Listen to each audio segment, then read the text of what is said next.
Well, good evening and Happy New Year. It's Gretchen. I know, I promised you 30 days. I've done 30 days, so I'm back again, but just for a bonus. A little bit of a recap and to tell you what's next and to tell me what's next. Kind of accountability in the next step in this project.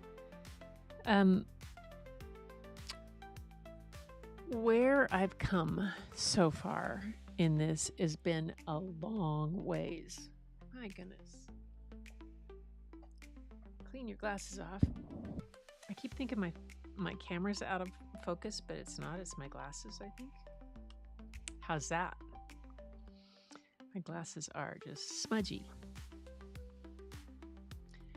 Okay.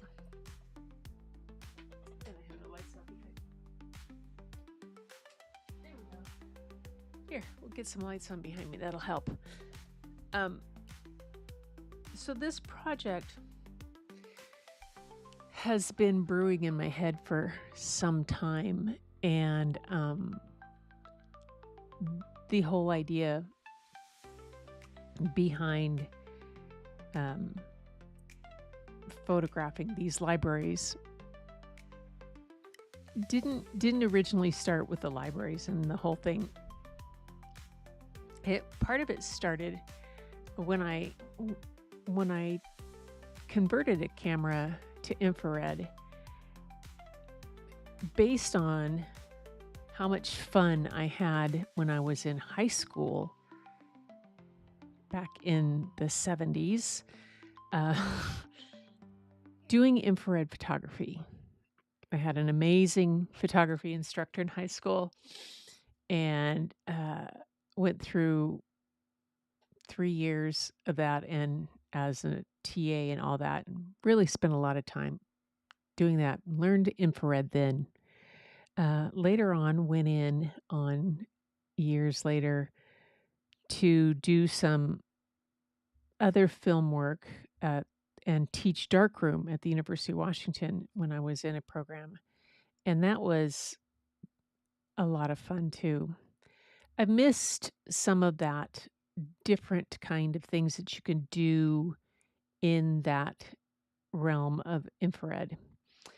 So when I converted a camera to infrared and took it with me to Africa and got one of my favorite shots of a lion, that was pretty amazing. And the trees there and how different it looked out and the different. And then I went to Oaxaca and got some really kind of fun things there also. And I wasn't restricted to the normal landscaped time of day, like blue hour, golden hour, early morning, late out. I could kind of explore outside of that area.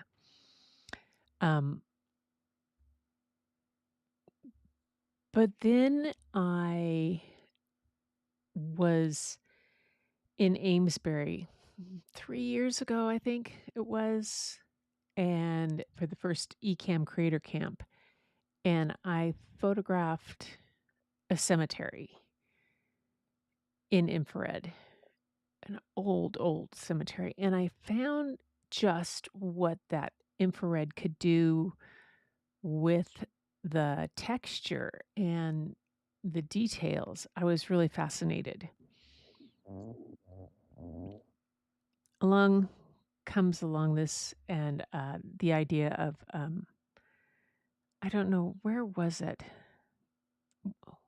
How it came about Carnegie Libraries. It's been part of it has been the fact that so much of my belief in the right to read whatever you want, and in my huge belief in a free public library that's not censored, a lot of that has been being challenged recently and brought under fire. And I was looking at what I could do, and I started to look. I don't know. I really don't know how these came about with finding these different things about these Carnegie libraries, and but I started to investigate where they were, when they were built, because I'm in the Pacific Northwest, and we have several in the greater Seattle area, and the original one from Washington State is in Tacoma. And I remember those libraries. My husband remembers the ones in Seattle, um, being the library building that he went to as a kid. And I started to do some investigation and realized just how important a free public library had been to the foundation and freedom in our country. And it was integral enough that there were communities all across the country, and oftentimes they were groups of women in a community who would band together and try to raise money to have a library. And along comes Andrew Carnegie. That'll all go into this book and some type of thing. I'm not quite sure how I'm gonna, but he, no matter what you think of or thought of, think of how the type of person he was, what he did and what he stood for in making sure that literature was available to anyone and everyone in that sought it. Not necessarily, okay, that's kind of a blanket statement because of the 1,700 libraries that he did fund and build, only 11 of them, I believe, were Black libraries. And they, at the time, though, that was significant. That was something that was not being done by anybody. Yes, he could have done more, but there were those that were built. So he really pushed and believed, put his money behind the right to read and that books should be in the hand of everybody. What this project did for me when I was looking at it and came along and found it is that uh, the the tie-in between the community and the funding that they got was part of the deal. That was part of his stipulation that whatever community he helped fund a library in had to commit to furthering that on. But I guess what's really is amazing is when you look at these places, and what I wanted to show in these photos was the the level of importance that libraries had and have. Because these aren't buildings that somebody just slapped up, got their it, I think one of the smallest grants was like $700, and another one there were 1,100 and to build an entire library. Between 1900 I think and 1924. I, I'll do more That's one thing I have to do more details on that. Get some more on this. But the thing is that in every one of those buildings, no matter how small or how large, the level of detail and the intricacy of the architecture and the quality of the build is pervasive. It goes to show that this was an important. And of those 1,700 that he built, 700 of them are still working libraries. And so that was part of what I wanted to show. Like, if you look at these, I'll go to this one. Like, let me get a picture here. I'll go to single picture.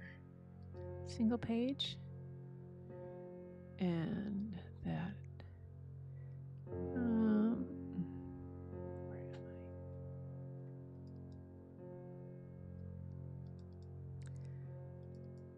I? Okay, you can see the detail in here in the dental, and this is the outside, this is the walkway. All of them had some kind of almost grand entrance that was meant to welcome everyone, and even the back door was something that was made to be, you know, where people could come in, where it was welcoming. Just the level of detail. Let's go to this one. Can I flip over here? No. Okay, let's go back. I know what I need to do. Before I do this, let's go to here. And we're in book. And I want to, okay, that's building freedom. All right, we've got that. Let's go back to the library module. Yeah, here we go. And you can see that this stairway, which is like the original stairway, how wide it was and how grand an entrance it was. And this is a huge one of the very small ones, but then you go to the next town and it's this one, or another one, a tiny little house, but you still have that kind of a grand entrance. Now this is a little house compared to the big one that took up half a city block. But on the entrances just said, this is an important place. This is a really important place. And we want you to see it, we want you to know it, and we want you to be welcome to come into it. But we value it enough to make it the public library. It's on there. Some of them say free public library, some of them just say public library, but the detail and the effort that they went to for these buildings shows you just how important a free public library was to communities all across the country. And these are this one right here, this is in a little town called Ashland. It's in the Midwest someplace. I think it's in Nebraska.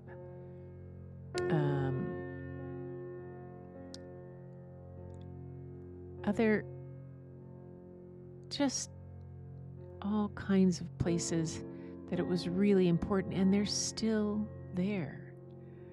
They still have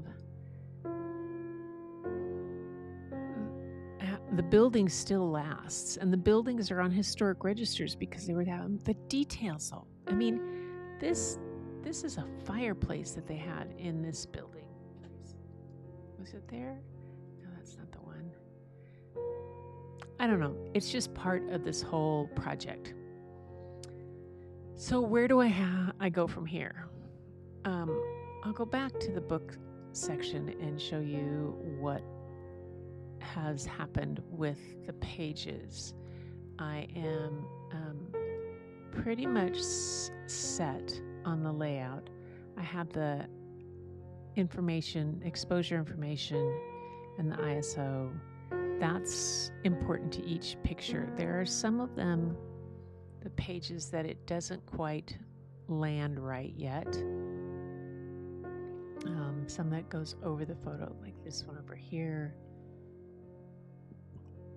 But some of them I can accept because it's in the sidewalk. But there's others that needed a bit of adjustment. I haven't quite figured all that out. But what is doing this has done, it has given me a chance to kind of hone that down, that story and that idea and the whole notion about building freedom. And when I look at that, more and more,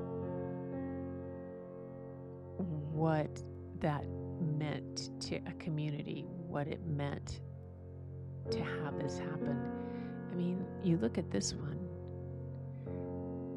These, in the importance to the point when they're tying in an old building to a new building, they're still respecting the transition and the original. This is what the original staircase looked like, or is like. Let me rephrase that. This is this. There's in this picture over here to the door, to the front door, what had been the front door, there is a staircase that's like this one here on the right. But what they did when they added on a new portion to the building that is down at the bottom of this staircase, they replicated that original staircase. And they replicated the grand entrance feeling in so many ways to continue the respect of that building and that respect that they had for the institution of the library. It's pretty amazing. And even if the building is no longer a library, like this one is no longer a library, this one is now an art center in Baker City. It's kept up beautifully, and it still is so welcoming. So that's where the next step is the next step is not so much the photos, because my husband just pointed out that I left out a couple buildings, places that we stopped, and what about that? And I was like, oh yeah,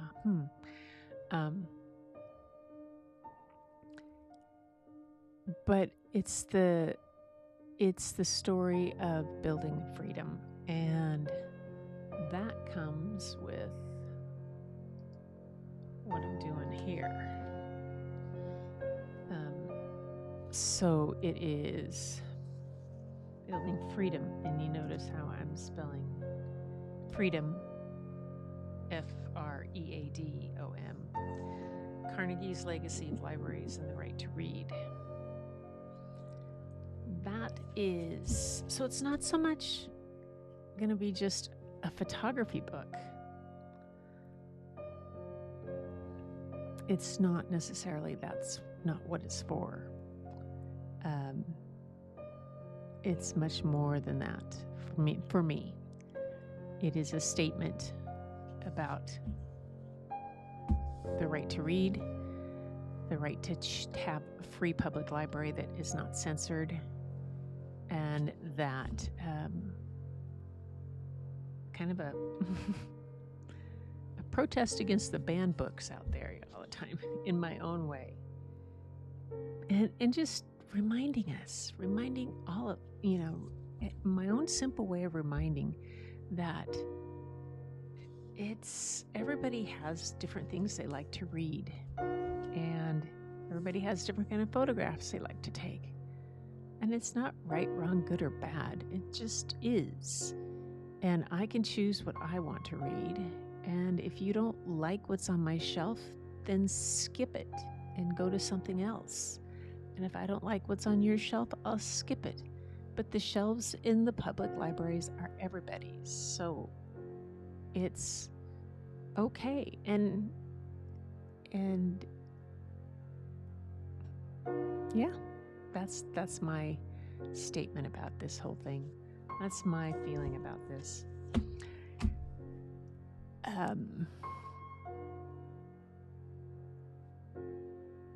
And I think one of the wonderful things about infrared is that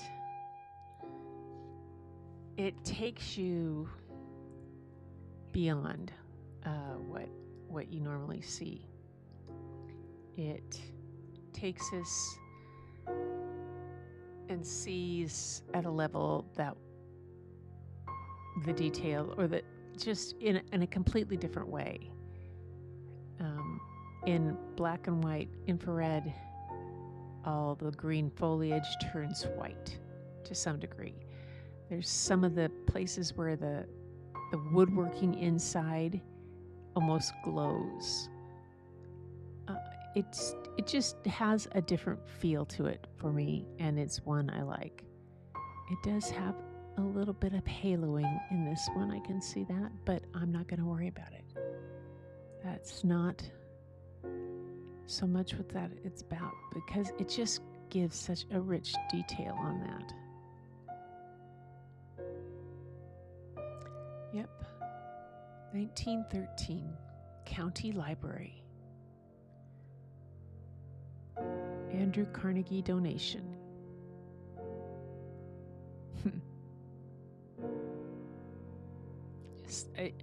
My next step, is a lot more research into the background of all of these.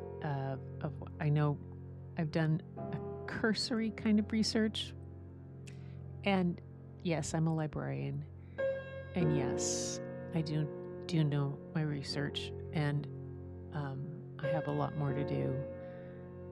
But I guess the research I want to really do is more about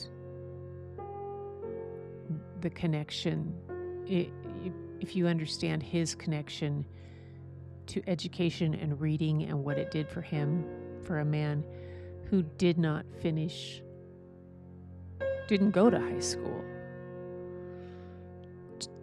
barely finished grade school,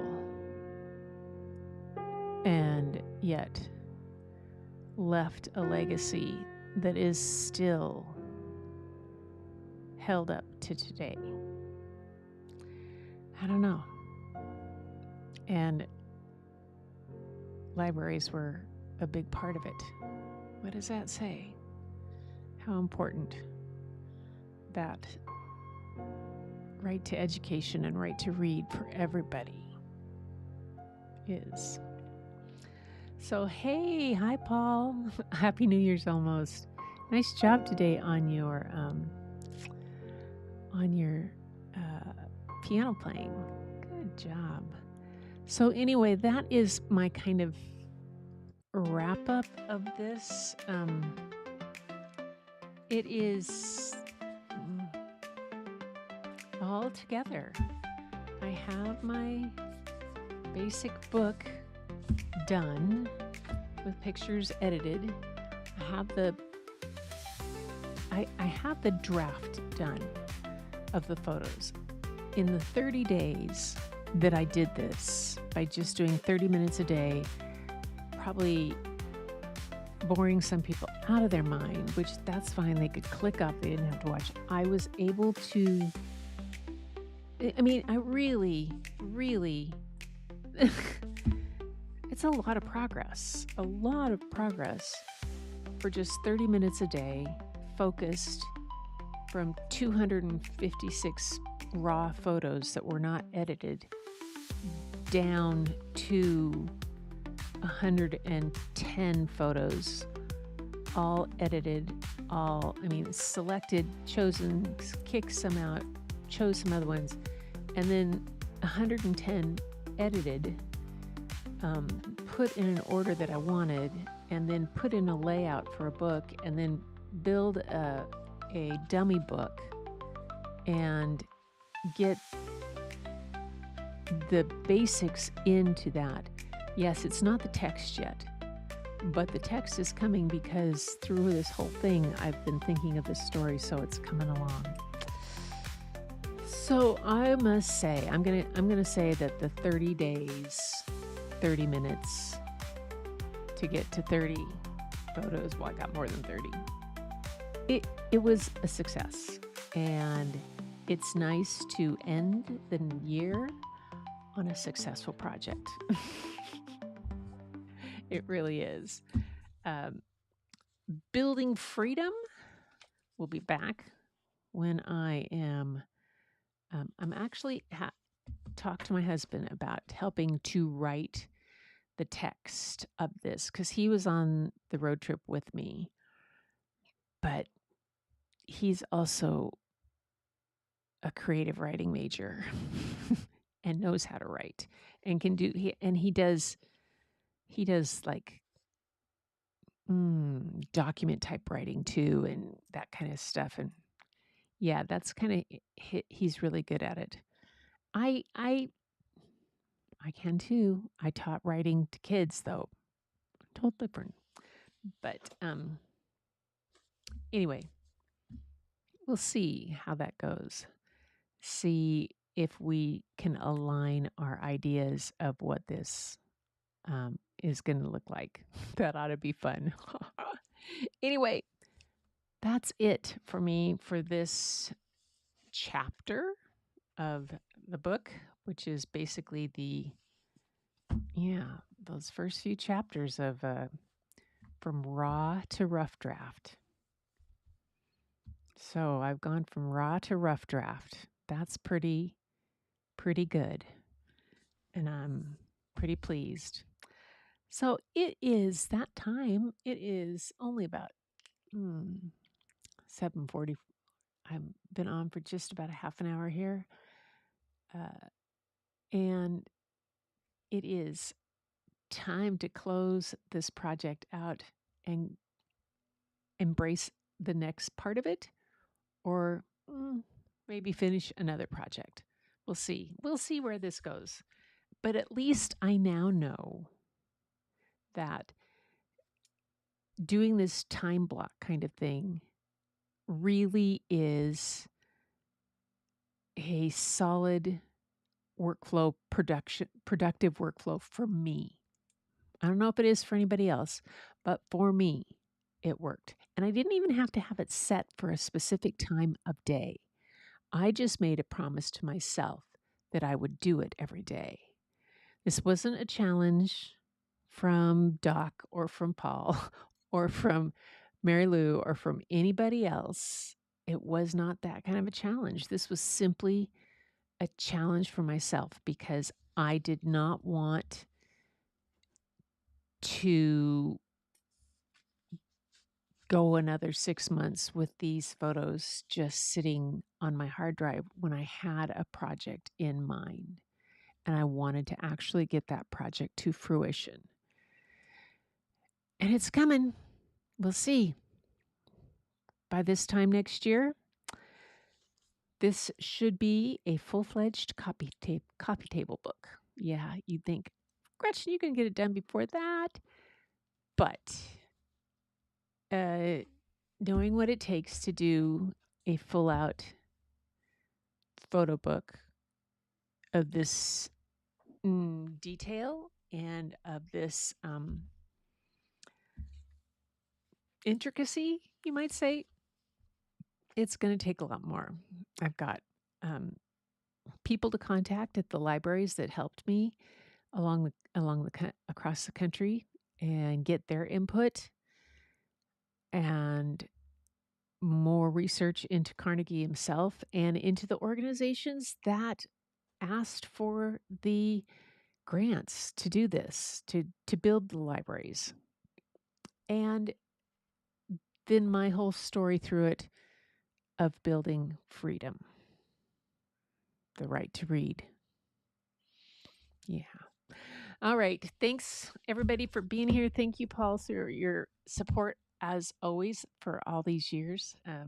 It's been a journey, and it has been a delight. And one of the best parts of this journey is being able to call you a friend now. And it's